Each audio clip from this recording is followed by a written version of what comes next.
Olá, pessoal, sejam bem-vindos. Hoje a gente está estreando, experimentando um novo formato aqui no programa, e que é uma coisa mais livre, né, para cada um apresentar suas ideias, o que está pensando sobre o Brasil, sobre a cultura, o que está vendo por aí. E eu tenho o prazer de ter essa turma maravilhosa aqui, e eu não vou apresentar, mas vou pedir que eles, ao se apresentarem, comentem também o que andam fazendo, né, por aí. O André, o Aldo, o Léo, a Elô e, se a Sara chegar, mais a Sara York também. Então, quer começar, André, por favor? Pode ser. Olá, pessoal. Afonso, Aldo, Léo, Elô, pessoal que está assistindo. Um prazer estar participando aqui, falando, né? Eu sou André Balaio, eu sou escritor e roteirista de quadrinhos. Eu sou de Recife, mas estou morando no Rio já há pouco tempo, mas desde o ano passado. E atualmente eu estou com 2 projetos aí na agulha. Na verdade, tem um meu livro chamado A Última Noite de José Wilker, que, embora fale do José Wilker, não é sobre José Wilker, são uma coletânea de contos fantásticos, contos de literatura insólita, e esse livro ele tá para sair. Eu fechei contrato com uma editora de Minas chamada Caos e Letras, e deve sair no início do ano que vem, né? Esse final de ano está meio tumultuado, então assim, esse livro ele chegou a sair numa versão em PDF, porque ele foi um dos vencedores de um concurso da Biblioteca Pública do Paraná, então um concurso Biblioteca Digital, né? E agora eu quero que ele saia impresso para poder lançar aqui no Rio, lançar em Recife, e onde for possível lançar. E estou com outro projeto também, que é a adaptação de um livro do Gilberto Freire chamado Nordeste, para quadrinhos. Eu estou escrevendo o roteiro, né? Com o Roberto Beltrão editando. É o nosso segundo projeto de adaptação para quadrinhos de um livro do Gilberto Freire. A gente fez inicialmente o Assombrações do Recife Velho para quadrinhos, e isso foi em 2018.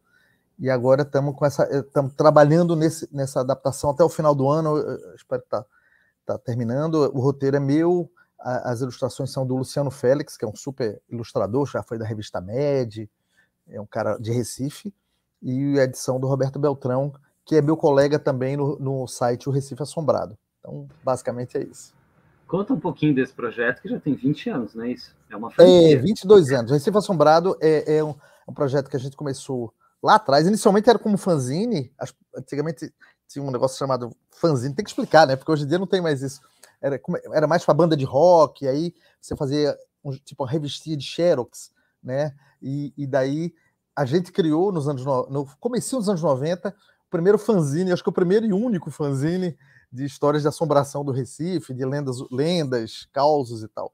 E em 2000, ou seja, 22 anos atrás, a gente criou o site, e do site foram surgindo os livros, os quadrinhos, passeios pela cidade, teve o filme, que eu fui um dos roteiristas, teve aí vários outros projetos foram surgindo, peça de teatro, e surgiram daí. Então, Essa do Newton Moreno, né? Grande sucesso. O do Newton Moreira adaptando o Gilberto Freire, exatamente. E assim, o site é o recifeassombrado.com, e tá no Instagram, tá no Facebook, no Twitter. Tá no Shopping Center, né, hoje. Pois é. Na verdade, assim, como eu vim para o Rio, o Roberto Beltrão acabou ficando hoje, é meu sócio, assim, mas é quem está mais à frente do site. Eu fiquei mais desses outros projetos, né, que não tem uma relação direta, assim, né? Mas o site está aí com tudo. Que barato, parabéns. Elô, por favor. Olá, eu sou Elô Ribeiro, eu sou compositora, musicista, eu faço parte de um grupo que se chama Barbatuques, aqui de São Paulo, sou paulistana, e esse grupo já existe há 25 anos, e a essência dele é fazer música com sons do corpo. Então, entender o corpo como instrumento musical e, a partir disso, fazer como que uma orquestra orgânica. Então, nós somos em 13, né? Um grupo grande, e a gente é como se fosse uma orquestra mesmo. A gente tem os naipes e vai tocando os timbres como estalos, percussão, peito, estalo, usando os pés, palmas, as vozes, e aí dentro disso a gente faz a música com os sons corporais. É um grupo que tem um viés muito de improvisação, então a gente trabalha muito com improviso desde sempre, né? A gente dá oficinas também, então a gente tem um viés que é artístico e outro que é pedagógico, né? Que caminham juntos. O pedagógico também é artístico, mas quando eu digo artístico, assim, a gente se apresenta, a gente grava álbuns, né? A gente faz shows, a gente se apresenta em escolas, a gente se apresenta em instituições, em teatros, e a gente também faz as oficinas, onde a gente ensina, né? A gente toca junto com as pessoas. Então é isso, Barbatuques é uma parte imensa da minha vida, é muito do que eu sou, e paralelamente ao trabalho do Barbatuques, bom, eu sou formada em letras, né? Eu fiz letras aqui na FEFELESH, na USP em São Paulo, há muitos anos, né? Me formei na década de 90, início da década de 90. E bom, primeiro que eu sempre compus, toquei, aprendi música desde cedo, então a música já vinha comigo, e sempre gostei muito de línguas e sempre gostei muito de ler, da literatura.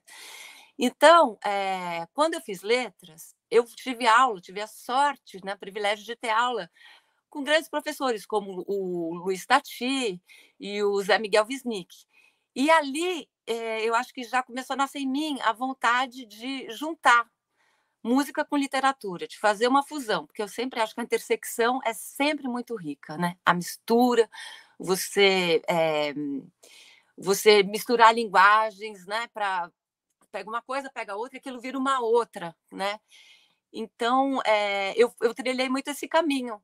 Eu já tive uma banda que se chamava Sons e Fúrias, em que a espinha dorsal dos nossos shows eram textos do escritor aqui, amigo nosso, que é de São Paulo também, o André Santana, quer dizer, que mora aqui. O André, acho que não nasceu aqui, não sei se ele é mineiro, mas ele é um escritor contemporâneo e os textos dele permeavam as nossas apresentações, e dentro disso a gente tinha uma banda de rock, e ali a gente tocava as nossas músicas. Então, tudo era pautado num livro dele que se chama Amor. Eram alguns trechos desse livro, e a banda tocando com canções que a gente compunha. Eu e a Vanessa Bumagni, uma outra compositora, a gente fez para esse espetáculo que durou anos. Nasceu no Teatro dos Sátiros, aqui em São Paulo, que é um teatro, é um núcleo teatral, não é um teatro, na verdade, são várias salas que ficam no centro de São Paulo, na Praça Roosevelt, e ali, num teatro de porão, que era o Sátiros 2, nasceu o Sons e Fúrias. A gente ficou anos em cartaz, né? O grupo teve 10 anos. Então, já vinha essa coisa da música com a literatura. E no ano passado, eu lancei um disco que foi o meu segundo álbum, autoral também, em que eu musiquei, eu estava contando para vocês antes da gente entrar no ar, né? Em que eu musiquei alguns poemas do grande João Cabral de Melo Neto, que é um dos nossos maiores poetas. E eu fiz um recorte, que são os 2 primeiros livros dele, que são A Pedra do Sono e o Engenheiro. E que, em geral, as pessoas, mesmo os leitores que conhecem João Cabral, em geral não são os livros mais conhecidos dele. Eram livros que eu nunca tinha lido, que eu fui ler há pouco tempo, né? Porque as pessoas já leram Morte e Vida Severino, Cão Sem Plumas, mas nem todo mundo conhece esse primeiro momento do João Cabral, em que ele chegou até a ser associado ao cubismo e ao surrealismo, né? São poemas completamente diferentes do que a gente costuma pensar quando lembra do João Cabral, né? Que é a poesia que veio depois, né, que retrata o Nordeste, né, os retirantes, de forte cunho social. Então, eu fui para esses poemas que são mais psicodélicos mesmo, e eles têm muito apelo visual. Então, agora, eu lancei no ano passado esse disco, e esse ano eu estou, que agora deu uma acalmada na pandemia, que a gente está voltando a poder sair, ver as pessoas, a tocar, né? Aí agora eu estou começando a rodar com esse show. Vou fazer para quem está em São Paulo, inclusive, dia 17, sábado que vem, eu vou apresentar esse show com banda. Primeira vez no Teatro Sérgio Cardoso, aqui em São Paulo, que fica no Bexiga, na Rua Rui Barbosa. Então, quem está por aqui está convidado. Eu sei que a internet é atemporal, mas para quem está assistindo no presente agora, setembro de 2022... No que antigamente se chamava presente, né, Lu? Agora... Como é que é o título Como é que ficou o título? Chama A Paisagem Zero. O álbum está disponível no Spotify, Deezer, em todos os streamings. E vai ser o show, então, deste disco aí. E é isso, agora a gente está rodando, está começando, e um grande sonho para os recifenses que estão presentes hoje, o grande sonho é chegar em Pernambuco, né? Tenho muito desejo de tocar aí, de fazer esse show aí, que é a terra natal do João Cabral, né? Então, estou nesse momento. Vamos fazer um lobby aí. Aí, vai que vira, né? Uma hora vai, live... a gente vai chegar, uma hora a gente chega aí. Não, tá tudo pertinho agora. A gente tem uma live maravilhosa, né, Lô, que a gente fez aí sobre esse álbum e sobre... É verdade, é verdade. Quando eu estava lançando, né? Ficou muito legal. Bom, obrigado, Elô. Obrigada Aldo, então. Obrigado. Vamos agora um pouco para Roma, um pouco para o metal, um pouco para a bossa nova. Bom dia. Nossa, eu estava cansado, rapaz. Eu estava aqui pensando assim, como que eu vou falar com o Afonso e com o pessoal? Eu estava realmente... Mas aí a conversa tá boa, já estou despertando. Né? Os olhos ainda estão meio fechados, mas estou despertando. Pois é, eu sou professor de filosofia aqui da Federal do Sergipe, trabalho já há 20 anos, né, traduzindo textos gregos e latinos. Comecei lá com a Mauro Iglesias, da PUC do Rio, e com o Fernando Rodrigues, do IFIX, da UFRJ, e traduzo preferencialmente os filósofos romanos, como Epiteto, como grego, mais do período romano, né, como Sônio Rufo, também Etrusco, Sêneca, o próprio Sêneca, de família hispânica, e tento divulgar o pensamento desses filósofos, desse período, que é um pensamento muito rico, e foi durante muito tempo o pensamento deles foi menosprezado, né, numa perspectiva racista de supremacia cultural grega, que hoje está caindo já, ou já caiu, né? Então, esses filósofos romanos, os filósofos romanos sempre eles foram fãs, né? Sempre foram fãs do pensamento grego, e é bonito no pensamento deles que ele é um pensamento muito original, muito criativo, muito humano, mas, ao mesmo tempo, eles jamais tiveram essa arrogância, né, de se autoproclamarem, né, dizer, eu sou o grande filósofo, nunca chamaram para si descobertas, nem nada, eles são muito modestos nesse sentido, embora tenham um pensamento poderosíssimo, que, como eu estava pensando, né, essas obras estão em línguas mortas, mas tem muita vida ali para a gente. E agora estou trabalhando, tem um monte de projeto, tem um que estou fazendo para uma editora grande aí, a tradução do Marco Aurélio. Aí, mais para frente eu vou mostrar um pedacinho dessa tradução, que é um grego, é um romano, né, que escreve em grego. Aí vocês já viram que é um negócio que fica complicado, né? Então estou nessa batalha, já cheguei pela metade das meditações dele, né? E envolvido em outros projetos também. Tem o Transmedeia, que nós estamos começando a pensar, eu, Vilmar Prata, convidei também o professor Newton Milanês, da Federal de...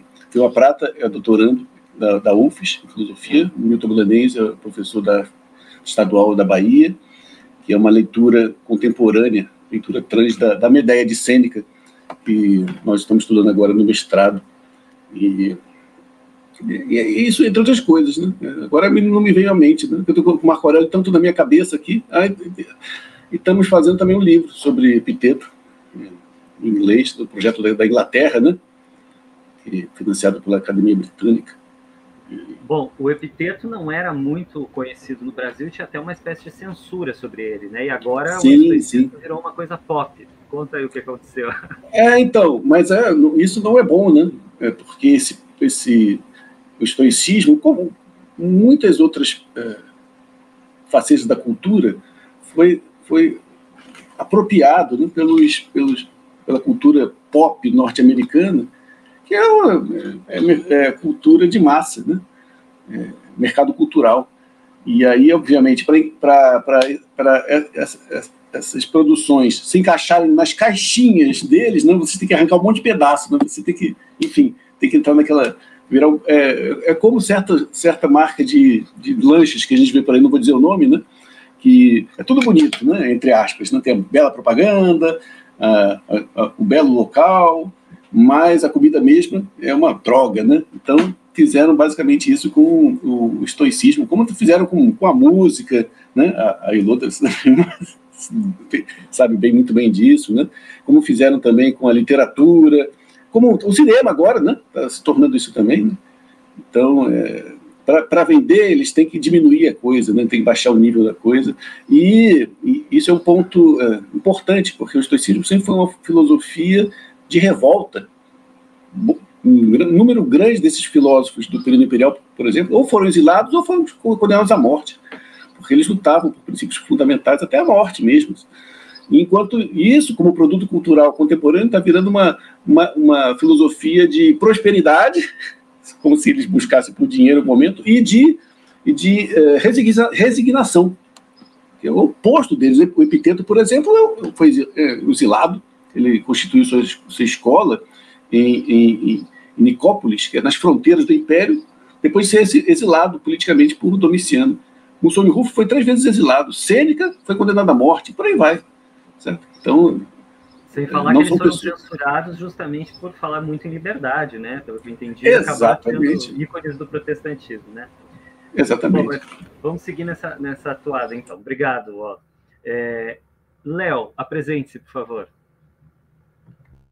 Então, boa noite, boa tarde, bom dia, ouvintes e ouvintas. Meu nome é Leonardo Trevas, eu sou músico e eu sou professor de inglês. Estou terminando meu doutorado agora na Unicamp, que é em literatura e é sobre o George Orwell. Inclusive já tivemos conversa sobre isso antes, né, Afonso? Afortunadamente, descubro aqui que eu tenho algo em comum com cada um de vocês, convidados. André é recifense como eu. Eu lia o seu site sobre as assombrações do Recife, principalmente quando eu era mais jovem. Nos anos 2000 ele era muito forte, esse site. E um dos contos que me deixa, assim, até hoje com medo, mas também um certo humor, é o da perna cabeluda. Talvez você queira contar para o pessoal, porque é uma história que todo recifense conhece. Eu adaptei para quadrinhos essa história. É muito boa, Léo. Bem lembrado, Léo. É muito bizarra. Depois eu falo dela. A Elo, eu fiz o mestrado no mesmo lugar que você, também lá na FEFELESH, na Letras. Também sou músico, né? E o professor Aldo também demonstrou ser um grande fã de boa música também. Mas eu gosto muito de Marco Aurélio, eu gosto muito dos estoicos. Eu sou grande fã da área de clássicos, embora leia muito mal grego e latim. Mas quando eu estava na Unicamp, eu estudei lá fiz o grego 1 e um pouquinho do grego 2, então eu consigo pelo menos ler as placas. Com o Breno? Com o Breno, não? Não. Eu fiz lá com o professor Trajano, lá da Unicamp. Grande professor, tive uma aula com ele sobre um curso com ele sobre a Odisseia, foi um dos melhores que eu já vi na minha vida, assim. E o que eu faço da minha vida? Bom, eu estou terminando o doutorado, então estou em estado de tese, só consigo pensar no George Orwell, mas eu tenho uma banda chamada Dune Hill, que a gente... sim, eu sou um autoproclamado metaleiro de esquerda também.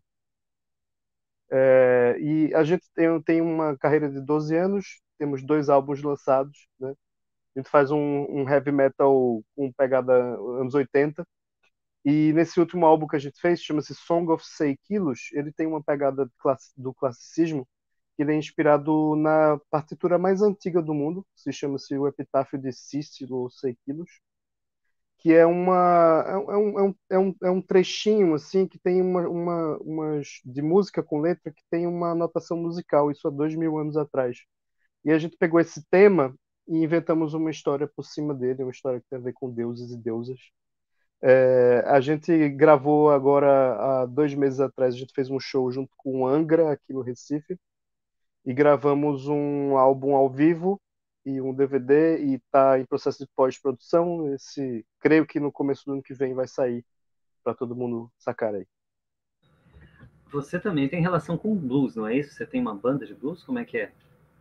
Tenho. Na verdade, eu tinha uma banda de blues, toquei por algum tempo aqui na Noite do Recifense, mas o blues sempre é uma coisa que está na minha vida. Tá aqui o Johnny Cash, não sei se dá para ver.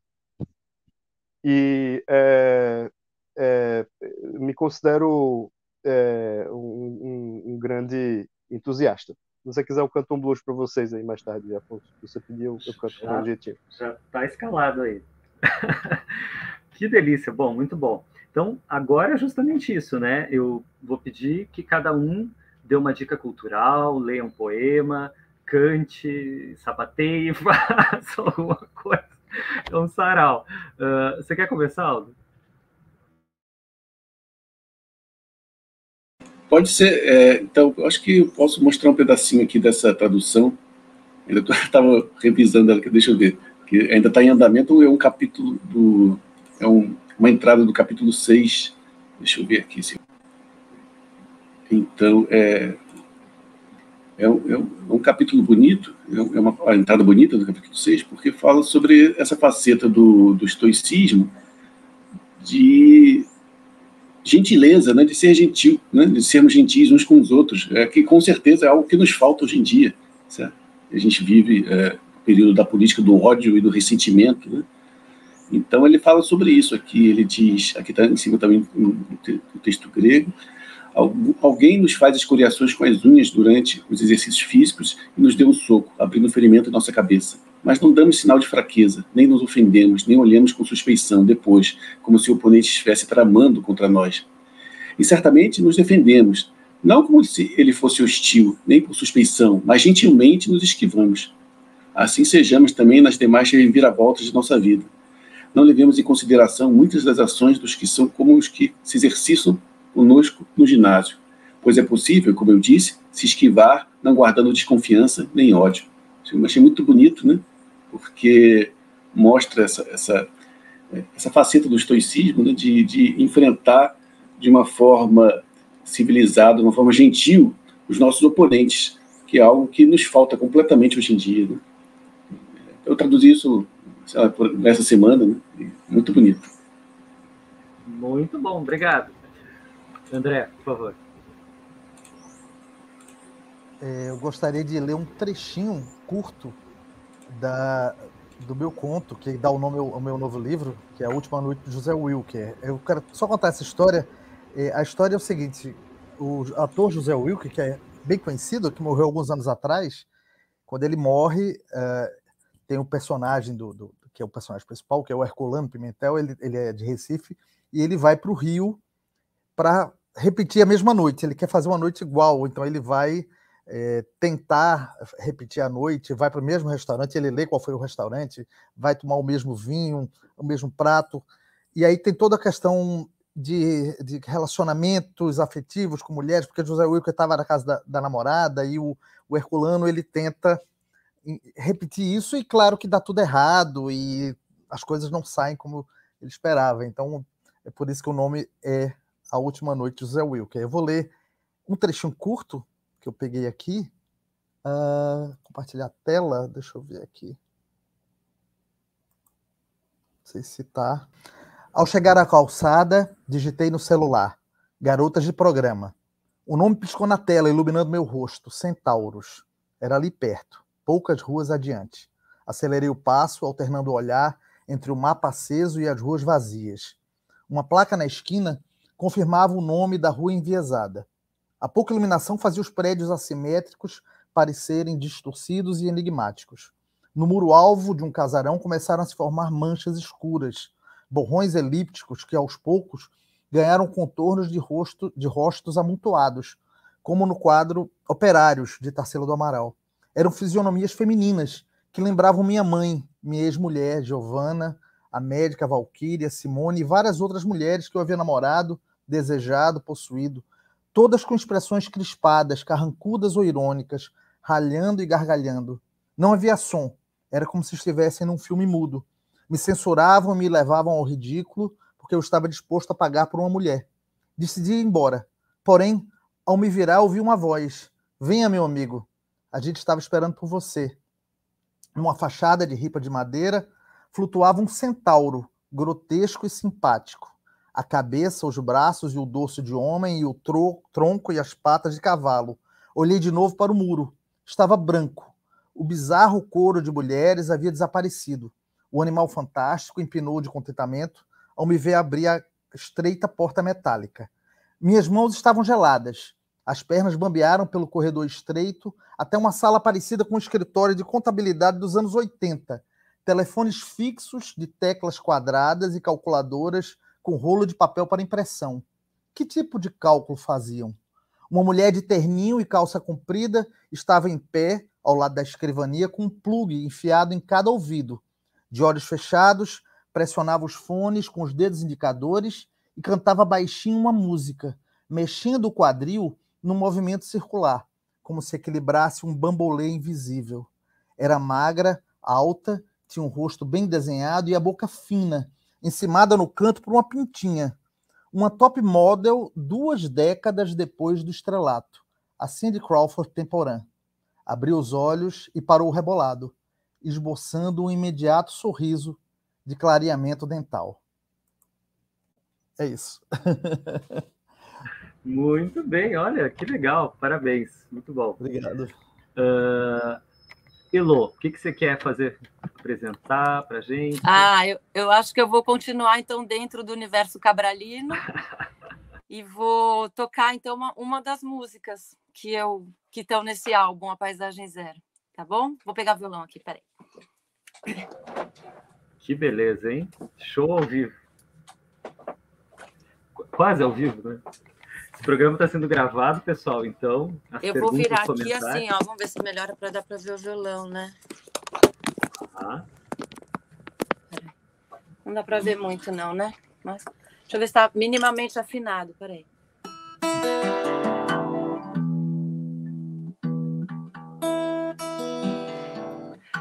Capaz de eu errar, hein, gente? Eu não tinha treinado, não. Vamos ver. Essa música se chama A Moça e o Trem, é o poema A Moça e o Trem, do João Cabral, que está no livro O Engenheiro, tá bom? Que é o segundo livro dele.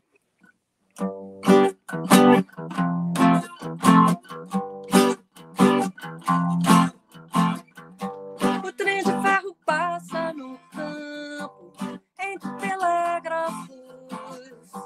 O trem de ferro passa no campo, entre telégrafos, sem poder fugir, sem poder voar, sem poder sonhar, sem poder ser telégrafo.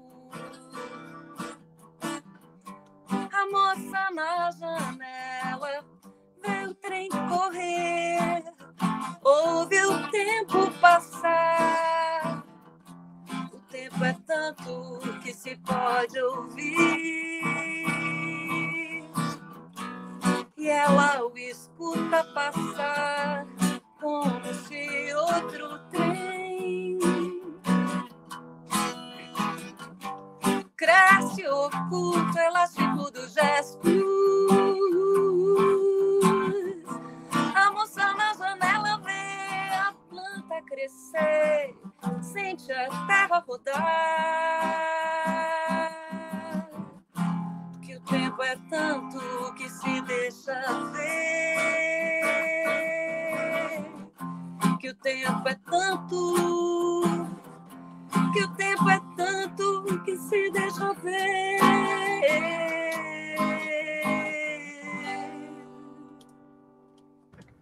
Yeah! Obrigada. Ai, difícil cantar de manhã. Minha voz ainda não acordou. Tem que avisar ela que já tá na hora. Esse povo todo louco, né? Que acorda às 10 da manhã para falar de democracia. Não, e ontem foi noite de vinho por aqui, então não ajudou também.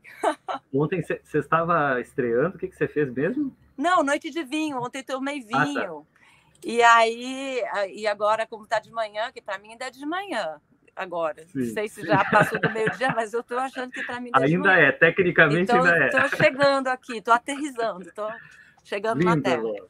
Tá maravilhoso esse teu. Todo mundo tem que conhecer esse trabalho. Paisagem Zero, né? Léo, por favor, o que você vai apresentar? Amanhã cedo para mim, é como se fosse 6 horas da manhã, de fato, aqui. Minha voz não está super aquecida, eu estou com um pouco de alergia, mas eu estava pensando em cantar uma música para vocês.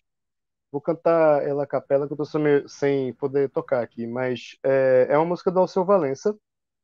Para mim, o grande maior músico do Nordeste, maior voz do Nordeste. Ele é um blues, né? É um blues de Alceu Valença e Paulo Rafael, que infelizmente nos deixou no passado, né? O guitarrista dele. Eu compus essa canção andando de Ipanema para o Baixo Leblon, procurando te encontrar no meu Rio de Janeiro. Eu compus essa canção andando de Ipanema para o Baixo Leblon, feito um cão abandonado como o povo brasileiro. Andar, andar nas chuvas do Rio de Janeiro, dezembro, abril, amor de amar, no céu de anil, céu do mar, meu Brasil. E a todo mundo eu dou psiu, perguntando pro meu bem, ainda resta um assobio, um desejo da lei, tudo vira desejo, desejo de te encontrar, conjugação de desejos, nascendo do verbo amar, andar, nas ruas do Rio, dezembro, abril, meu Brasil, amor de amar, no céu de anil, céu do mar, meu Brasil. Muito bem! Me Muito senti bom, no muito Mississippi. Como é que é? Capibaribe? Fez Né? um link entre o Capibaribe e o Mississippi aí, né? Fez essa. Muito bom. Legal, Léo. Parabéns. Bom, agora é a roda de choro, tá? Hora da roda de choro. Que é assim. Agora vamos para a parte da democracia, né? O que vocês acham que precisa mudar no Brasil, né? O que a gente precisaria mudar? Enfim. André, por favor. Eu acho que a primeira resposta tem que ser o presidente, né? Assim, eu acho que aí, para começo de conversa, a gente está aí às vésperas de uma eleição que é muito importante, né, para definir os rumos do Brasil, né? Se a gente vai retomar um caminho que a gente trilhou aí no começo aí dos anos 2000, de inclusão, né, de educação, de respeito, de democracia e até de um caminho, vamos dizer assim, de crescimento econômico, ou se a gente vai insistir no modelo que foi começado há 4 anos, aí baseado no ódio, né, no fascismo, num radicalismo antidemocrático, né? Então acho que é um momento crucial aí para o Brasil. E claro que eu defendo a primeira opção e eu voto contra, né, o Bolsonaro. Aí posso falar, né, Afonso? a gente aqui, então assim, a minha opção é o Lula que eu vou votar, já está claro isso, assim, mas assim, por um projeto democrático, né, por um projeto de inclusão, de valorização da cultura, da educação, né, e contra o ódio, contra as armas, contra a mentira, contra tudo isso. Então, assim, eu acho que a primeira coisa é essa. E o resto, eu acho que vem junto, né? Assim, o mundo está muito estranho e está passando por esse momento que a gente tem que reagir, que nós que somos ligados à arte, à cultura, temos um papel muito importante, porque nós canalizamos esse sentimento, que é o sentimento popular, o sentimento dos que estão aí desamparados, né? E a gente, de uma forma ou de outra, ao canalizar também as sensibilidades, a gente tem que ir contra essa brutalidade aí das armas, do fascismo, né? De uma forma ou de outra. Então é isso. Como será que a pessoa faz, né, para dizer que não vota, né, que vota no B? Como será? Bom, Elô, o que precisa mudar no Brasil? Obrigado. Acho que o André disse tudo, né? É a resposta também que eu ia dar. Primeiro a gente muda o presidente, aí depois, a partir daí, a gente vai mudando o resto que precisa ser mudado. Mas a urgência é tirar o inominável da presidência. Eu acho que foram anos tão difíceis, agravados por uma pandemia letal que assolou o mundo, e no Brasil foi especialmente cruel, porque no momento que a gente tinha que atravessar essa tragédia que se abateu, a gente tinha este ser na presidência. Então, foi realmente assim, foram as trevas, né? Foram as trevas, e eu acho que vai levar um tempo ainda para a gente conseguir... As trevas no bom sentido, né, Léo? No sentido não, não musical. Porque o sobrenome dele é Trevas. As trevas no mal, né? Eu acho que vai levar um tempo ainda para a gente conseguir reconquistar tudo que foi perdido nesses 4 anos de destruição, de perda de direitos, de desprezo pela vida, pelo ser humano, na Amazônia, né, na natureza, pelo de meio tudo. ambiente, desprezo total pela educação, pelas artes, pelos artistas, a gente que é artista, que trabalha com cultura. Foi, assim, especialmente brutal o que a gente teve que vivenciar e atravessar. Mas a gente está atravessando, né? Eu acho que outubro está aí. E é isso. E para os que ainda estão em dúvida, né? Eu penso assim, primeiro a gente tira, depois no dia seguinte, se quiser, vamos meter o pau no PT, vamos cobrar, vamos lá. Mas primeiro a gente tira, vamos fazer o que tem que ser feito, o mínimo, para a gente reconquistar a nossa dignidade e seguir com o que realmente importa, né? Então, eu estou confiante de que eu tô muito confiante de que agora vai, assim, né? E no caso das mulheres foi muito forte isso, né? Porque essa campanha das armas, enfim. Quer dizer, um misógino que o cara não faz a menor questão nem de esconder, né? Nisso ele é muito transparente, né? Ele diz bem a que veio, né? Tá tudo muito claro, né? Eu acho que realmente só não vê quem não quer. Então eu fico só um pouco assim triste, porque às vezes a gente vai ver pessoas e fala assim, não adianta nem conversar, porque as pessoas não vêm porque não quer, porque a verdade está dada, está posta, é clara, né? A gente sabe quem é essa pessoa que está aí, a gente sabe quais são as intenções, as propostas dele e de seu séquito, e aí fica para a opção de cada um, né? Eu acho que está bem claro também que acho que os apoiadores do Inominável, eu procuro nem mais falar o nome, assim, eu acho que está bem claro que essas pessoas, elas agem em benefício próprio, né? Ninguém está pensando no povo, ninguém está pensando em bem-estar geral, em nada, né? Direitos humanos, agora pensar em direitos humanos virou uma associação tão louca, virou ser comunista de pensar nos direitos humanos. E isso como se comunismo fosse algo ruim, para começar daí. Mas supondo que fosse, não há uma ligação. O que é isso? Quer dizer que você pensar no outro, você querer melhorar a vida das pessoas, virou uma coisa ruim, né? Tipo, tá tudo invertido, né? Uma inversão de valores completa, assim. É desastroso, né, simplesmente, o que aconteceu. Mas a gente está aí, a gente vai seguir, e é isso. Só complementando tá aí, né? O que a Elô falou, Bolsonaro, o Inominável, né? O Inominável, ele revelou o pior do Brasil, né? Ele conseguiu aglutinar o que é pior, todo o rancor, o que é pior todo em cada preconceito. E a canalice toda perdeu a vergonha, porque antes as opiniões canalhas, né, havia uma vergonha disso. Ele tirou essa vergonha. Então, hoje, essas opiniões, a misoginia, o preconceito, tudo isso é dito com uma forma muito naturalizada. Motivo de orgulho. Eu pego a minha arma assim, vamos naturalizou matar, assim. A canalice, assim. Isso aqui é terrível.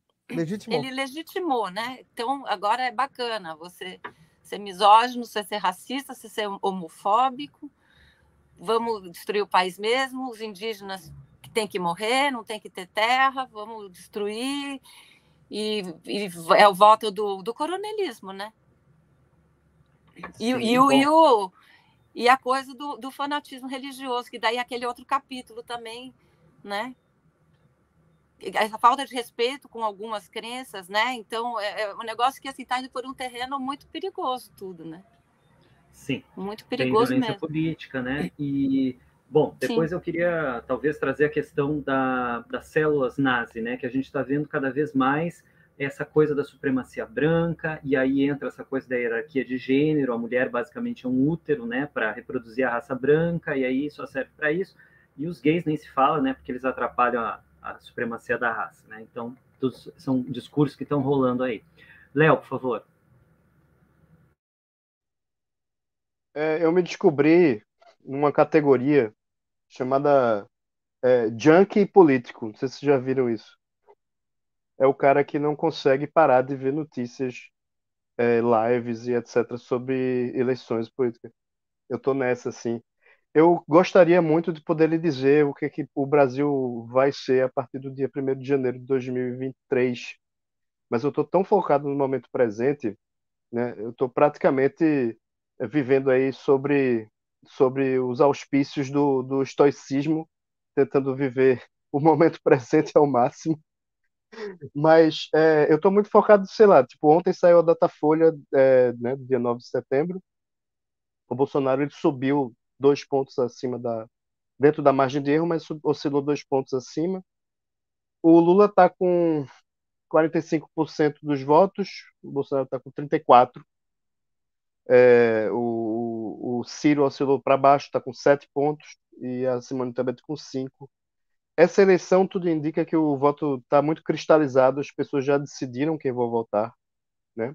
Seja no Bolsonaro, seja no Lula. E esses votos, poucos votos que podem ser conquistados para que o Lula possa ganhar no primeiro turno, que seria uma coisa muito importante, né? A gente sabe que o Bolsonaro ele vai tentar melar a eleição. Isso é uma coisa que é muito discutida ultimamente. E se ele conseguir ir para o segundo turno, mesmo ele perdendo no segundo turno, ele vai ter uma narrativas que já estão sendo construídas há muito tempo, né? Vão ter uma cerejinha no topo do bolo, que é fraudaram a eleição, não sei o quê, não sei o quê, não sei o quê.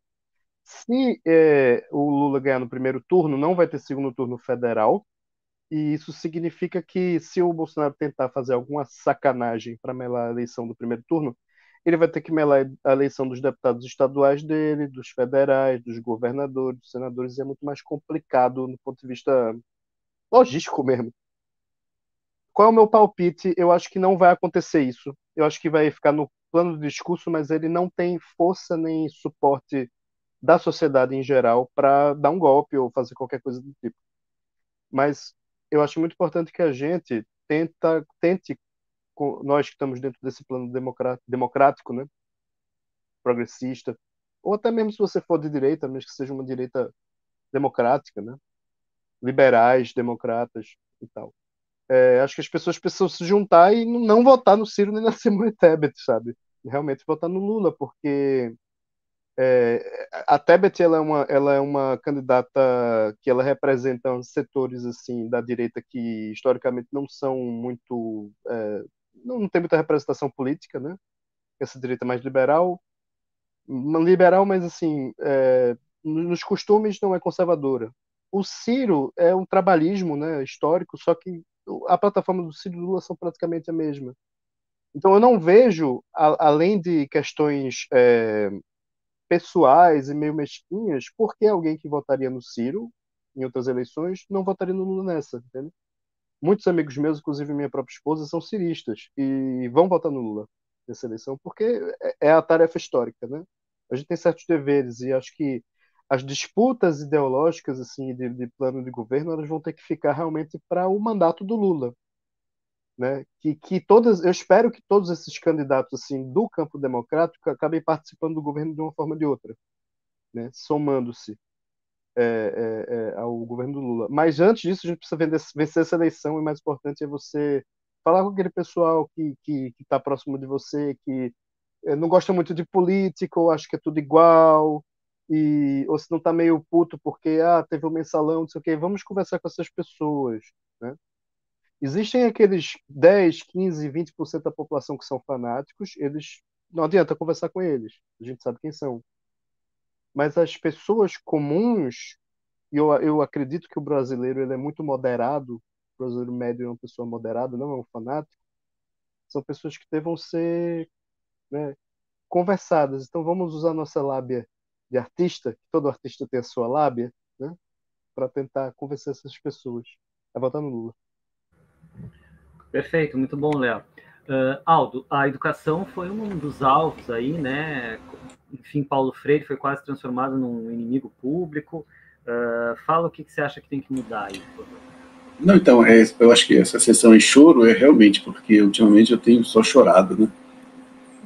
Parece que eu li um desenho animado antigo, né? Do palhaço chorando, né? Não sei se vocês lembram, né? Tinha um episódio que falava assim: eu sou um palhaço e só sei chorar. Um desenhozinho. E isso vem sempre na minha cabeça, porque minha reflexão, eu concordo com o que vocês estão dizendo, totalmente, mas eu tenho refletido de uma forma mais, não no momento presente, mas nos últimos 50, 40 anos, né? Vocês todos já ouviram falar do Carl Sagan, que escreveu aquele livro, A Ciência com uma Luz na Escuridão, né? O Mundo Assombrado pelos Demônios, e ele fala, claro, isso ele está falando na década de 80, que do jeito que os Estados Unidos estavam indo, sabe, com desprezo pela ciência, desprezo pela divulgação científica, então ele achava que há alguns anos haveria uma radicalização da irracionalidade, em todos os sentidos, desprezo pela ciência, haveria desprezo pela cultura em geral, haveria um aumento do fanatismo, que é concomitante a essas coisas, né? Estamos falando do Reagan, que já é neoliberalismo, né? Isso, então foi exatamente isso que aconteceu. É o que nós estamos vendo. Então é um cenário muito desalentador. Você liga a televisão, por exemplo, televisão aberta, que eu cortei TV a cabo, assim, não tenho TV a cabo. E aí eu só deixo a TV aberta para ver o que está acontecendo assim, rapidamente. Eu não tenho mais essa possibilidade ali do que o Leonardo falou, né, de ser o junkie político, porque simplesmente eu estava morrendo com isso. Eu estava ficando doido, literalmente. É como se eu estivesse bebendo cicuta todo dia, sabe? Todo dia tem que morrer. É muito venenoso, sabe? É claro, a gente tem que manter ali uma conexão com a realidade, né? Mas é muito doloroso manter essa conexão. Então, no Brasil, hoje, você passa os canais, vocês já passaram no canal de TV aberta, tem uns 10 canais, pelo menos, assim, sequência só de religião, né? E são todos de direita ou extrema-direita. Sabe? Então, é o resultado de décadas de desprezo. Essa não é a única causa, mas estou falando da causa da educação, da falha da educação, né? É o resultado de décadas de desprezo à divulgação científica da parte dos próprios intelectuais. Eles acharam no momento que não é preciso. Inclusive, se ouvia muito isso, o Sagan reclama que alguns cientistas e também alguns intelectuais dizem que colocar teorias e na linguagem do povo seria diminuir a ciência, diminuir a filosofia, diminuir. Isso é um erro, porque simplesmente criamos uma geração inteira de pessoas que estão totalmente apartadas da cultura, que não sabem o que seja ciência, que não sabem o que seja filosofia, que não sabem o que seja nada que se refira mais elaboradamente à civilização. Totalmente eliminados, né, excluídos literalmente disso, e o resultado é que eles se tornaram pessoas diferentes mesmo, ou mesmo inimigas da civilização, no sentido que a gente entende, né? Civilização sem sexismo, sem homofobia, com igualdade para todos, sem racismo. Para eles isso não existe. Está entendendo? Então seria preciso um grande processo educacional para pensarmos daqui a 20, 30 anos num país diferente, realmente diferente. Porque esse é um erro frequente, de demonizar uma pessoa, né? Porque demonizando uma pessoa, a gente esquece que aquela pessoa está representando muito mais pessoas. São pelo menos 30% da população, no mínimo. Sabe? Estamos falando de 30%, se o país tem 200, então será, sei lá, 60 milhões de pessoas com a cabeça assim. É muita gente. Sabe? Então, eu fiz essa reflexão com um grupo lá de filosofia, né? E aí ninguém falou nada. E eu vejo sempre isso na minha área, ninguém fala nada. Você sabe, quando eu falo as coisas, ninguém diz nada. Parece que não está acontecendo nada, sabe? E é sempre assim, né?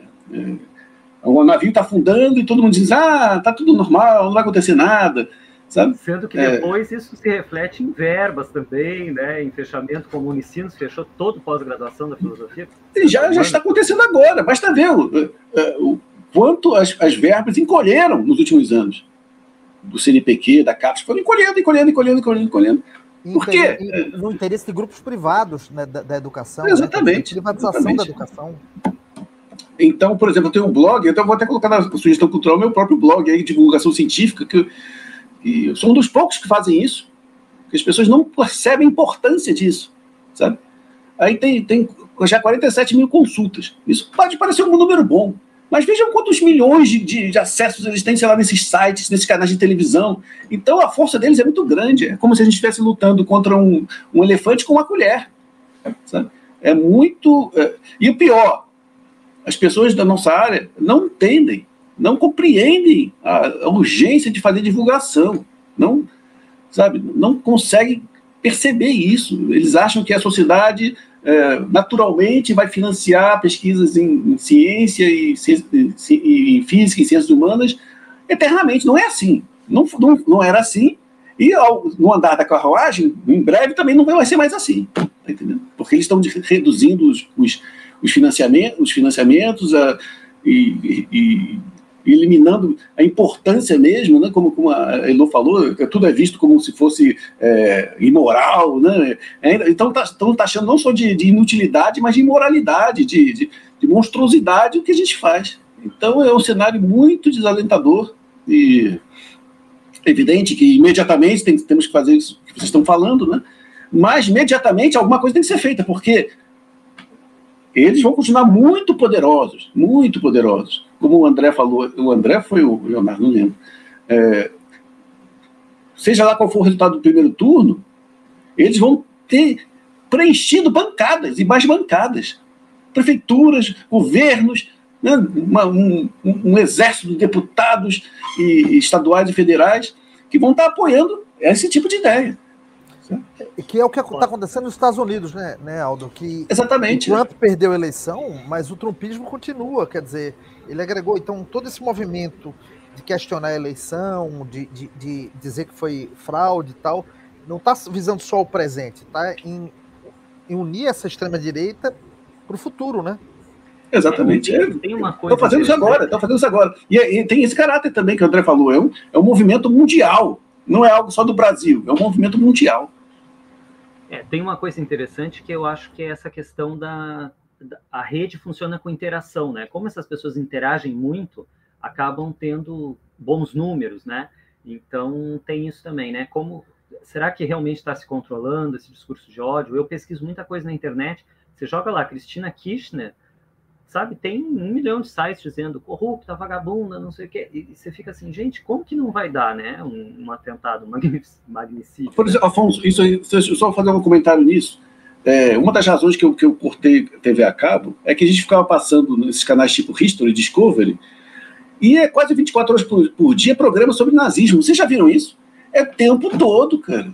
É como se eles estivessem fazendo uma doutrinação. E de fato, hoje, você não vê um programa sobre Gandhi, você não vê um programa sobre uma personalidade positiva, mas programa sobre nazismo é o tempo todo, sabe? É o tempo todo. E isso induz a um estado de coisas que a gente está vendo atualmente, né? Porque é uma lavagem cerebral e ninguém faz nada a respeito. Então você não vê uma história de Darcy Ribeiro, tem filmes sobre Darcy Ribeiro, você não vê tem um filme maravilhoso sobre Niemeyer que está no YouTube, ninguém vê, ninguém quer saber nada disso. Nada que é bom e positivo, Alceu Valença não, é só história sobre nazismo. Aí eu falei assim, não aguento mais isso, né? Parece que o Sêneca, uma vez a gente falou sobre os espetáculos de gladiadores, né? E ele até entendia que os gladiadores pudessem ser condenados à morte, mas ele perguntava, mas o que nós fizemos para merecer ver isso? Tá entendendo? E esses programas são colocados de uma forma crítica, não estão, em nenhum momento dizem que eles são pessoas terríveis, que fizeram coisas terríveis a partir de um ideário terrível. Não, é mostrado assim de uma forma neutra, assim como se fossem super-heróis. Tá entendendo?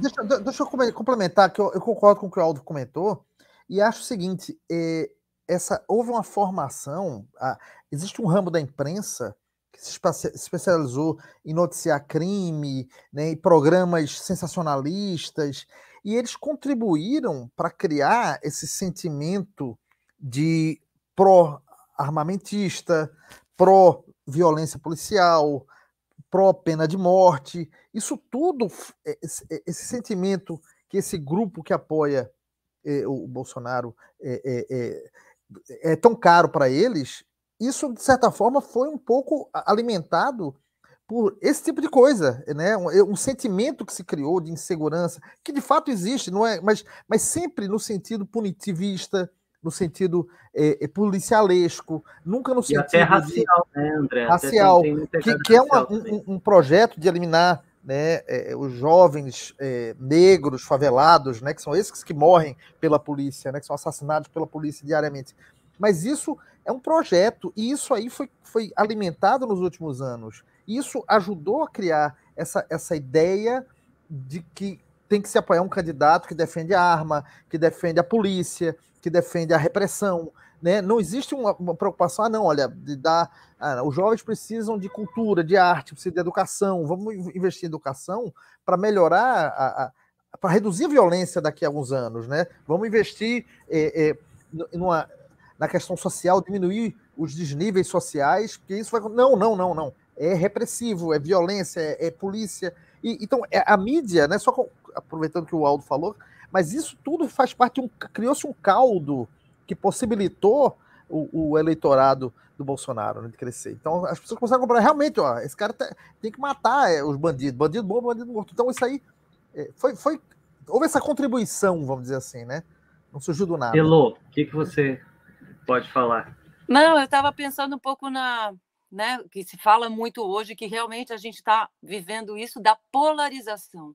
E eu vejo algumas pessoas com que eu converso, e pessoas legais, pessoas inteligentes, esclarecidas, e a opinião delas, de algumas delas, é que eu preferia votar em alguém para presidente mais ao centro, porque realmente se votar no Lula vai continuar essa polarização. E eu fico pensando, a minha opinião, é lógico que é horrível tudo isso, mas se o que se tem é o que está aí, eu quero ser o polo oposto agora. Não há como não ser o polo oposto. Agora tem que ter isso, é esse momento. A gente, não adianta, não é o momento desse meu termo, é o momento do polo oposto mesmo. Tem que ir contra tudo isso com todas as forças. Porque não é, né, o que a gente está falando é barra pesado que está aí, né? É miliciano, é coisa assim, né? É atentado, é assassinato, é um negócio, é um lugar muito, muito, muito barra pesada. E é isso, vai ter um novo Capitólio, quer dizer, se o Bolsonaro perder a eleição, primeiro sim, é óbvio que ele vai vir com o discurso de que a eleição foi fraudada, o que eu acho muito engraçado, porque quando ele foi eleito, ele não levantou nenhuma dúvida com relação à legitimidade ou à eficácia das urnas eletrônicas, né? Em nenhum momento foi contestado ou questionado, será que houve fraude quando Bolsonaro foi eleito? Ele não levantou nenhum tipo de dúvida. Ele não falou nada que as urnas eletrônicas não são seguras. E agora veio isso, ele levanta. Então, justamente isso, ele está criando toda uma narrativa para sabe-se lá o quê, né? O que ele vai fazer. Então, eu acho que a gente tem que estar muito atento mesmo. Não é brincadeira aí, essa galera que está aí no poder. E é isso, eu estava pensando um pouco nisso, na polarização. Eu não sei o que vocês acham. Eu penso que é óbvio que seria tão lindo se essas coisas não pudessem ser tão extremadas como estão, se a gente pudesse ter um caminho mais moderado, mais morno nesse momento, mas é tão abominável. A gente viveu uma coisa tão... É surrealista o que a gente viveu. É algo que nem nos nossos piores pesadelos a gente poderia imaginar que a gente iria vivenciar isso. Nesses termos, né? É uma caricatura humana. É uma pessoa que é uma caricatura onde é isso. Se concentrou tudo o que há de pior, né? E quando eu vejo, eu penso, eu quero ser o polo oposto. Se tem que polarizar, vamos polarizar. É o momento. Tem que quebrar na marretada uma parede e depois a gente vai buscar o caminho que seja mais moderno. Não dá, mas é o básico, é o mínimo que a gente tem que garantir agora. Tem coisas que são inegociáveis, que você não pode compactuar, né? Eu estava pensando um pouco nisso. E é isso, como vocês falaram, a situação é grave porque toda uma narrativa se constrói, onde as pessoas se sentem legitimadas agora a expressar o pior de si, e isso, nessa inversão de valores, virou virtude. Então, é legal você empunhar uma arma e meter a arma na cabeça de alguém. E você ser universitário é um palavrão, quase, porque universidade virou lugar de balbúrdia, né? Então, quer dizer, é uma inversão total, quer dizer, é isso. O Paulo Freire virou um vilão, né? Virou um vilão, né? Um dos maiores educadores, né, que Do existem, mundo, você que já sabe que existiram, do todo mundo mundo. pergunta pelo Motivo Paulo de Freire, né? orgulho nacional. Eu Quer queria dizer, comentar A uma gente coisa, agora eu vi que estuda o Léo no... estava com o dedo levantado. Não sei se o Léo vai queria lá, comentar alguma Léo. coisa. Vamos lá, Léo. Eu também queria falar da polarização também, que eu acho que não. Essa polarização foi. Desculpa, Léo, eu acabei. Pode falar, Mas é pode falar. rápido. Eu só acho o seguinte: que não existe. Essa polarização que uma parte, sei lá, assim, da mídia coloca e tal, assim. A gente está falando de um candidato de ideias fascistoides, de extrema direita. A polarização contra ele seria extrema esquerda. Eu acho que o Lula ele está num campo de uma centro-esquerda democrática, né, a favor, e que não houve nenhuma ruptura, quer dizer, os governos do PT estão aí, fizeram muita coisa boa, mas não houve nenhuma ruptura institucional, ou seja, as pessoas falam, parece que são dois polos opostos e muito radicais. Não é nem como comparar, né? Que não existe. O radicalismo existe só de um lado, que é do Bolsonaro. O Lula não é um radical. Se foi, faz muito tempo também que deixou acho. de ser. Né? Então, assim, hoje é um Não, democrata. mas tem esse discurso das pessoas. Não, Tem mas esse votar no discurso. Lula seria reafirmar uma polarização. É aquela imagem lá de trás do início do PT que já acabou há muito tempo. E se houve um dia, ficou lá atrás. O Lula já não é isso. O Lula já é um centro democrático, centro-esquerda, né? Então, assim, que consegue se alinhar com o capital, com o investimento, com o capitalismo. Então, assim, mas as pessoas. Mas faz parte do medo que se quer se criar, né? Também contra o comunismo. Poxa vida, as pessoas dizem, poxa, mas o comunismo. Cara, o PT ficou no poder 2 mandatos de Lula e 1 mandato e meio da Dilma. Se nesse tempo eles não implantaram o comunismo, como é que agora eles vão querer implantar? Assim, então, assim. Que tem que criar monstros, né? Tem que criar monstros, exatamente. Faz parte da manipulação. Monstro, né? Mas era isso que eu queria falar. Interrompi aí. Léo, por favor.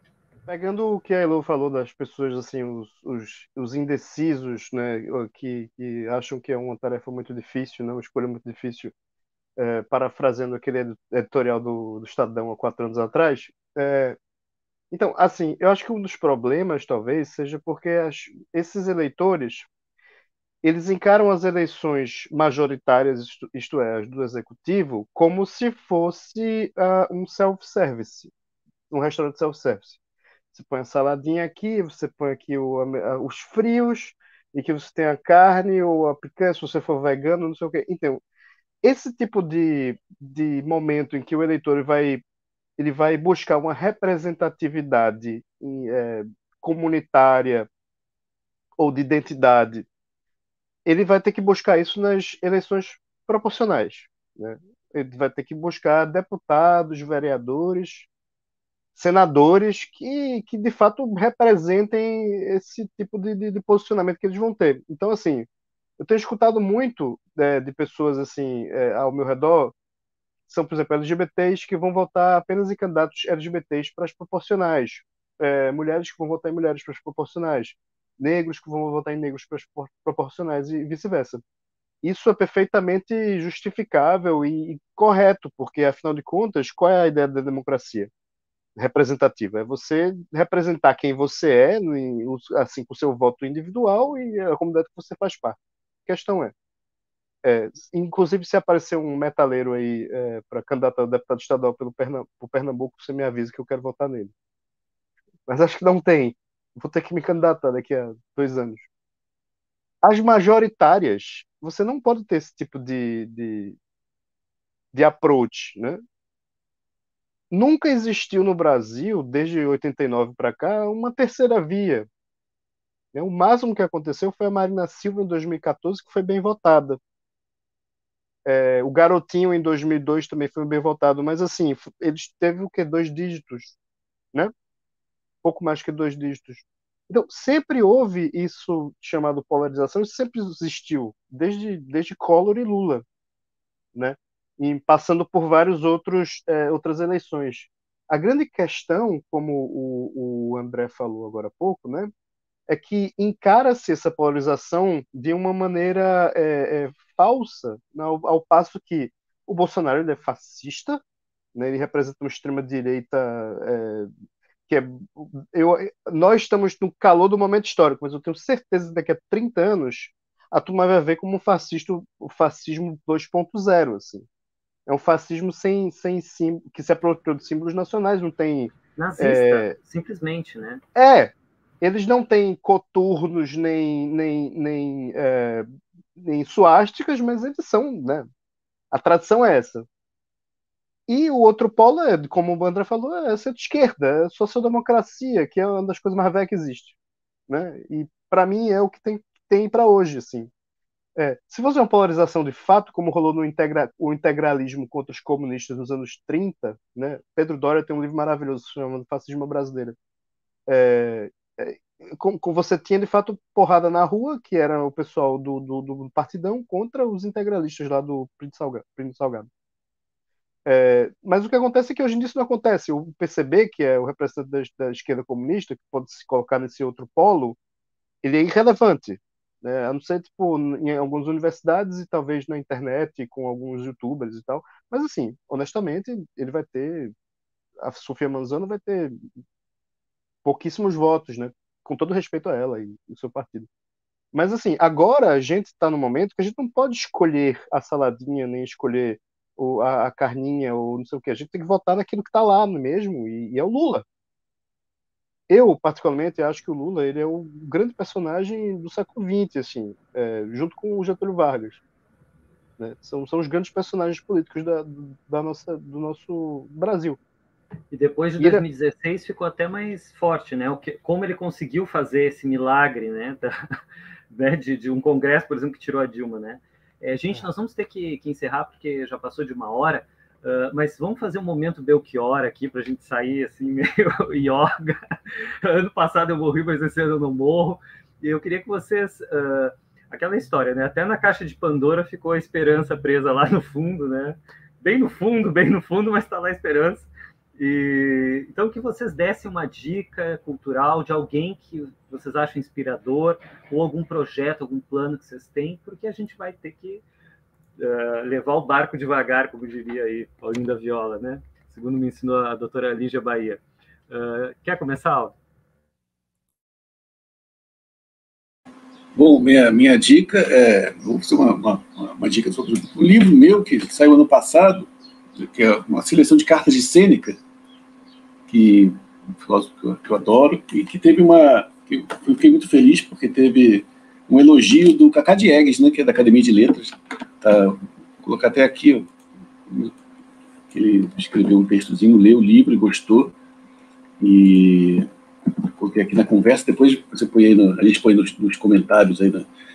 E a outra dica é um disco, na verdade tem milhões de dicas, mas vou colocar só um disco do Lô Borges, que é uma maravilha, Chama Viva, não sei se vocês viram. Nossa, está muito bonito, tem uma faixa com Milton Nascimento, outra faixa com Beto Guedes, que então uma coisa maravilhosa. E acho que a gente não pode colocar aqui, né, mas está lá no YouTube, né, para todo mundo ver. Eu gostei muito. E essas são as duas que me passam pela cabeça agora. Perfeito, muito obrigado. Elô, por favor. Bom, eu vou continuar sendo monotemática, já que eu estou no João Cabral, porque eu estou completamente imersa nisso. Então, a minha dica é, bom, para a gente amainar, ano passado eu morri, mas esse ano eu não morro, para terminar com um pouco mais de leveza, eu vou só falar um trechinho que é um último verso de um poema do João Cabral, que se chama O Fim do Mundo, que é um poema que eu musiquei também, e ele diz: em vez de juízo final, a mim me preocupa o sonho final. Né? Isso parece que ele escreveu isso hoje de manhã para nós, especialmente. Genial, né? Né?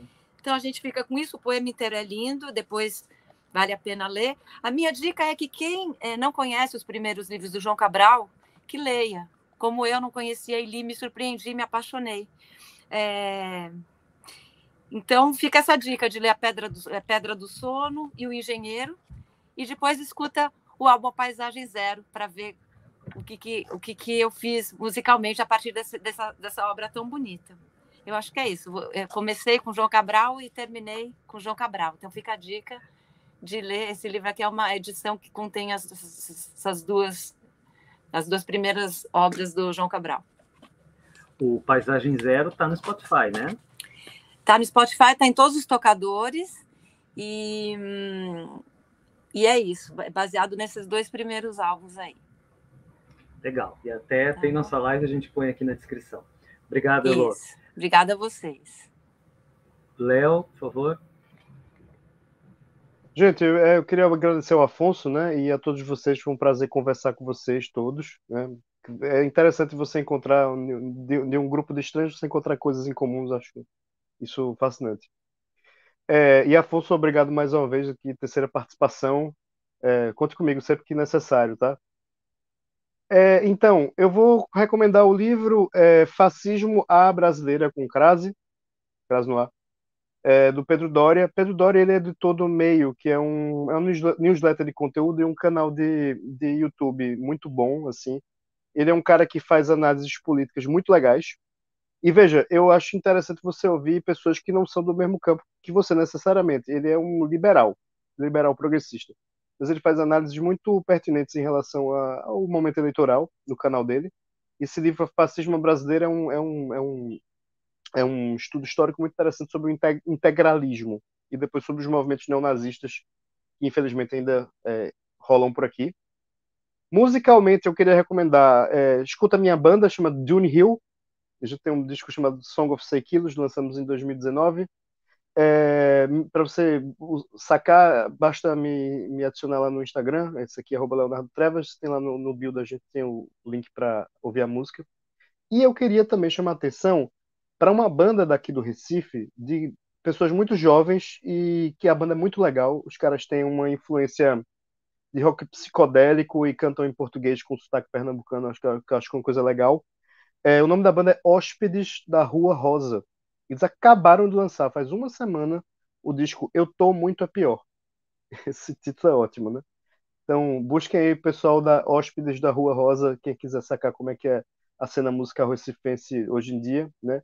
Recife não é só Chico Science, nem Maracatu. Tem outras coisas rolando também. Apesar de ser muito legal. Que luxo, né? Não ser coisas. só Chico Science. Muito bom. Muito obrigado, Léo. André, por favor. Eu tinha trazido um poema de João Cabral para ler, mas fiquei feliz que a Elô já falou tanto. O João Cabral é o meu poeta brasileiro preferido, então Educação pela Pedra, para mim, é o meu livro de poesia preferido, né? Ia ler o Tecendo Amanhã, mas não vou fazer isso, você acha que já, né? É sempre bom falar de João Cabral. E assim, já falei do meu trabalho, falei do meu livro, falei do site. Eu vou querer mudar completamente agora, então, falar de cinema, falar de um filme que está em cartaz, chamado Marte 1. É um filme maravilhoso. Existe em Minas, numa cidade da grande BH, um grupo de cineastas periféricos, negros, que montaram uma produtora chamada Filmes de Plástico, e nos últimos anos eles tiveram acesso à educação, fizeram faculdade de cinema nos anos do PT, né? E hoje eles fazem filmes incríveis, filmes de muita sensibilidade, retratando muito a realidade da periferia urbana da grande BH, né? Esse pessoal de Contagem, da cidade de Contagem. E esse filme Marte 1 é um filme lindo, está em cartaz, acho que nas capitais aí. Já teve um filme chamado Temporada, outro filme chamado No Coração do Mundo, filmes que eu já vi, os curtas também, eu acompanho muito o trabalho deles, e eu recomendo muito esse filme, Marte 1, um filme sobre afetos, sobre... existem questões aí LGBTQIA+, existem questões sociais, existem questões desse tempo que a gente está vivendo, né, em que a classe média baixa está sendo cada vez mais espezinhada e tudo mais, assim, e né, é uma família negra que tem todos os problemas, mas assim, existe muita poesia também, a forma cinematográfica, né, então une as duas coisas aí, une também uma linguagem incrível de cinema, e aí eu recomendo Marte 1, tá em cartaz. Obrigado pelo convite, Afonso, e a todos vocês pela conversa. Olha só, antes tarde do que nunca, né, dona Sara? Bem-vinda, tudo bem? Olá, Afonso! Oi, todo mundo! Aldo, André, professor Aldo, Elô, Léo. Mil perdões, eu moro na Baixada, no interior, e simplesmente não tem luz na minha casa. E aí eu fiquei completamente sem conexão. Um abraço gigante para vocês. Eu prometo assistir a live na sequência, mas assim, por hora só me resta pedir desculpa a todos, todas e todes. Mas ainda dá tempo de você dar uma dica cultural, falar de algum plano que você tenha, de alguém que te inspire. Ainda dá tempo. Eu acho que tem muita gente que me inspira, e as pessoas que me inspiram, elas estão justamente nessa tela que vocês estão vendo. São pessoas que colaboram diuturnamente para que justiça social, educação e equidade sejam formas basilares de estada do ser humano nesse mundo, sobretudo de populações marginalizadas. Eu sou uma mulher que fui moradora de rua, eu já senti a dor da fome, e quando eu vejo tanta gente comprometida para que isso não torne uma realidade ainda maior do que aquela que a gente conhece e tem visto, talvez isso seja uma dessas coisas que nos tocam tão profundamente. Eu sinto saudade da travesti que eu já fui, porque eu acho que os aspectos de limpeza que me foram dados dentro da academia me tiraram muito daquilo que eu gostaria de ter sido e da liberdade que eu carregava. Fala um pouquinho desse seu programa maravilhoso que você está arrasando aí. Entendedores entenderão, né? Quem não entendeu, acompanha da TV 247, a gente está lá toda sexta-feira, 13h, e falando de várias coisas. Agora, você pediu uma dica, eu acho que vou deixar 2 dicas, né? Um livro muito bacana que a gente fez o lançamento esse ano, que foi o da professora Patricia Hill Collins, que chama Bem Mais Que Ideias. Eu acho que é uma dica muito bacana. E um outro é um livro que chama Travestis, da Viviane Vergueiro, onde ela conta como que ela era uma criança de 9, 10 anos e que ela ia para o tatame brincar, professor Elô. E lá no tatame ela chegava e sempre ela brincava de fazer bolha de saliva com a boca. E ela ficava fazendo essas bolhas de saliva com a boca. E um dos meninos mais velhos, de 14, 15 anos, virou para ela um dia e falou: nossa, que boquinha de chupar rola, né? E aquilo para ela foi um dos momentos onde ela entende que ela diz no livro, ela relata que talvez naquele momento ela tenha percebido que fazer bolha não era uma coisa tão simples para uma criança trans como ela era. E a partir daquele dia, nunca mais ela fez bolhas de saliva, como qualquer criança, com a mesma ingenuidade que ela poderia fazer. Eu acho que é isso. É por isso que a gente está aqui. Eu chego atrasada, mas eu cheguei. E que bom. Chegou chegando. Muito bem, Sara. É isso aí. Muito obrigado, viu? Importante é chegar. Agradeço muitíssimo a vocês todos. Foi um programa ótimo. Foi realmente uma experiência que a gente está fazendo, né? Acho que deu super certo a gente poder falar mais livremente, sem um tema fixo, a não ser cultura e democracia. Queria dizer que esse é o nosso programa 322, vídeo, né, entre resenhas e programas. Tem algumas colaborações da professora Aurora Bernardini, da USP também. E queria dizer que só esse programa do Sêneca, que o Aldo fez com a gente, já está em 959 visualizações. Então, aí, né, falando em difusão cultural, né, seu Aldo? Tem bastante gente interessada em Sêneca aí. Sara, muito obrigado pela presença. Elô, muito obrigado. Leonardo, Aldo, André, e uma boa noite a todos que estão nos assistindo. Podem deixar seus comentários aqui abaixo do vídeo e suas perguntas também. Obrigado. Uma boa noite, pessoal. Muito obrigado, viu? Boa noite. Obrigada a todos. Grande abraço a gente. todos. Tchau, muito obrigado. Até a próxima. Um abraço aí.